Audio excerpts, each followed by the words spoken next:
there are a few ways in which this COVID-19 is different from other viral infections like influenza and various infections. They are different in two different ways. Next, let me change the slide.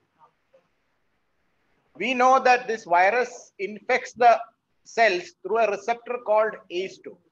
This ACE2 is very special in several ways. It is not just another receptor. This is a key inhibitor of the renin angiotensin system pathway. So what happens is that when this virus infects the cell, it also destroys the ACE2. The ACE2 is shed, leading to a deficiency of ACE2 on the surface and in the local area, leading to increased angiotensin signaling. This angiotensin signaling can affect the body in many different ways. For example, this can itself cause increased inflammatory state in the form of increased IL-6 and TNF activity, and this can in turn cause a feedback loop involving further production of IL-6 and cause an inflammatory syndrome. Even the other manifestations of this COVID-19 can also be explained by increased angiotensin signaling. Next. And another significant feature of this disease is the wide variability in symptomatology. There is no other viral infection which has this much significant mortality and also has 50% asymptomatic infection rate. And even among admitted patients, there is considerable variability in symptoms. And some patients may have very mild symptoms or may have severe hypoxia without much symptoms. And let us look at how patients die.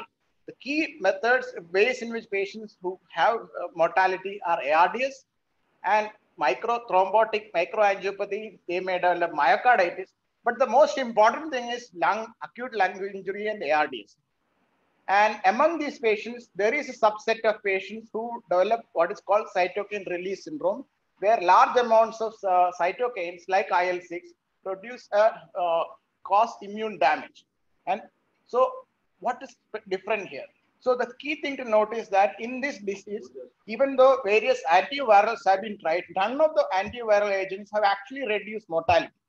At best, even remdesivir has shortened the duration of symptoms and has not caused any change in mortality. So how can we, key thing is we have to reduce mortality. So we can reduce mortality by looking at host response, such as cytokine release syndrome. And so prevent the damage to the body and the lungs by our immune system. That is our goal. Next. And so far, the key method or medicine which targeted this used to be targeting IL-6 using tocilizumab. And this tocilizumab blocks the cytokine IL-6. But it's a very expensive drug, and there is a global shortage of this. And so it is not very practicable or can be used widely in our country. So a cheaper option than tocilizumab, which is widely available, if it can save lives, that will make a huge impact. And already Government of India in its guidelines has suggested possible use of corticosteroids, which is initially methylprednisolone. This is controversial because US and CDC and other countries had cautioned against it. In this backdrop, now this new trial which has shown that the dexamethasone can reduce life, so that it becomes the first treatment which actually reduces mortality. So that is very relevant, and by appropriately using it across the country, we may be able to save lives. Next. And we all know that glucocorticoid is a stress hormone, and this it's a nuclear receptor. Basically, the receptor for glucocorticoids is present in the cytoplasm, and once this hormone binds to it, it goes into the nucleus and changes gene transcription. So the effects of glucocorticoids are mostly mediated by changes in gene transcription. So this some of the bad things include increase in diabetes risk, hypertension, but the good things happen when the inflammatory genes are suppressed. So basically, when you give glucocorticoids, various actions of the cytokine, that is like a cytokine like IL-6 acts, it leads to changes, increased inflammatory gene transcription, and that is suppressed by glucocorticoids, and it affects various types of cells, every cell, but a lot of it is actually on macrophages. And so this is a double-edged thing to weaken our immunity. But if we give it selectively to the right patients, we may be able to prevent damage and improve outcome. Next. So this giving methylprednisolone or corticosteroids to ARDS is not such a new thing. In fact, this is a very old study from 2007, which in randomized controlled trial, which showed that even severe ARDS due to other causes, there is a mortality. And this improvement happens from decreased lung fibrosis. People with severe ARDS have long-term complications. No, they don't become normal. The fibrosis is due to immune-mediated damage. And by giving steroids and by reducing the immune-mediated inflammation, steroids have been shown to reduce mortality and survival. And this had remained controversial. So much next. Subsequent meta-analysis also showed that this kind of effect is real. It is not that an isolated thing. So this is the backdrop to this trial. And next.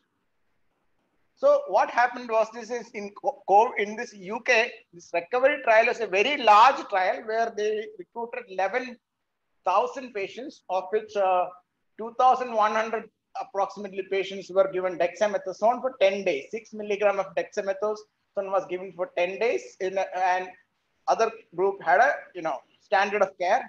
And what they found was that among patients who received oxygen or required invasive mechanical ventilation, there was a survival benefit.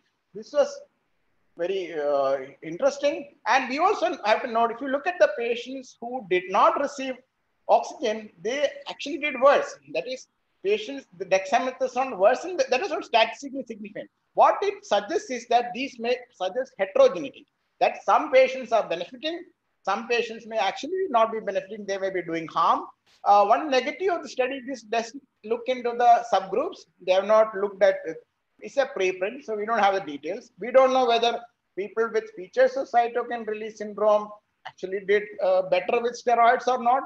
So there's a lot of things we still have to know, but this is a take-home message. So if you have patients who require oxygen, who require mechanical ventilation, and who have features of cytokine release syndrome, which could be high neutrophil lymphocyte ratio, high CRP, high ferritin, and such features, then you should be using dexamethasone we can use it as an alternative to tocilizumab, which is very expensive, and we also need to use it at high. Next. And here you can see this is the 28-day mortality, which is again shows the same thing. So this cheap option of dexamethasone is a game changer in the sense that with severe patients, we can do something. Anybody has any questions?